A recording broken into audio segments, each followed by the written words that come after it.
Idukki medical കോളേജിലെ വിദ്യാർത്ഥികൾ അനിശ്ചിതകാല സമരം 2ാം ദിവസത്തിലേക്ക് കടന്നു. പഠനത്തിനാവശ്യമായ അടിസ്ഥാന സൗകര്യങ്ങൾ ഒരുക്കാതെ സമരത്തിൽ നിന്ന് പിന്മാറില്ലെന്ന് മെഡിക്കൽ വിദ്യാർത്ഥികൾ. 3ാം തവണയാണ് ഇടുക്കി മെഡിക്കൽ കോളേജിലെ വിദ്യാർത്ഥികൾ പ്രത്യക്ഷ സമരങ്ങളുമായി രംഗത്തു വരുന്നത്.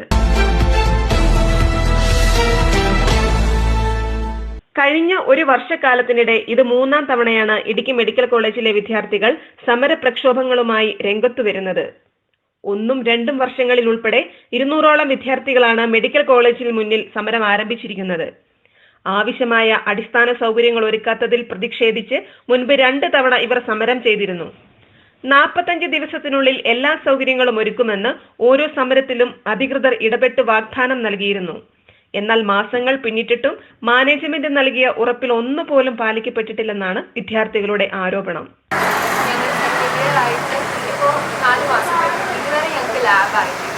ഞങ്ങൾ താമസിക്കുന്ന ഹോസ്പിറ്റൽ പറയുന്നത് ബോയ്സ് ഹോസ്റ്റലാണ്. ബോയ്സിന് സ്റ്റാഫ് ക്വാർട്ടേഴ്സിലാണ് താമസിക്കുന്നത്. ഇതിൽ ബാച്ചുകൾ വരുമ്പോൾ ഞങ്ങൾ എവിടെ അക്കോമഡേറ്റ് ചെയ്യുന്നതാണ്.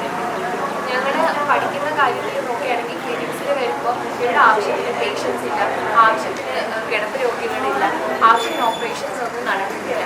ഇങ്ങനെ പോയാൽ ഞങ്ങളുടെ ഭാവി എന്താവും എന്നറിയില്ല. വിവിധ ലാബുകൾക്ക് ആവശ്യമായ സൗകര്യങ്ങളില്ല. ലാബിന്റെ ഉപകരണങ്ങളെല്ലാം എത്തിയിട്ടും അവ ഇറക്കി വെച്ച സ്ഥലത്ത് തന്നെ ഇരിക്കുന്നതായും വിദ്യാർത്ഥികൾ ആരോപിച്ചു.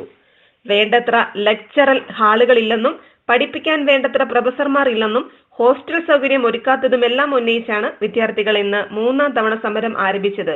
തങ്ങളുടെ ആവശ്യങ്ങൾ പരിഹരിക്കുന്നതുവരെ സമരം തുടരാനാണ് വിദ്യാർത്ഥികളുടെ തീരുമാനം.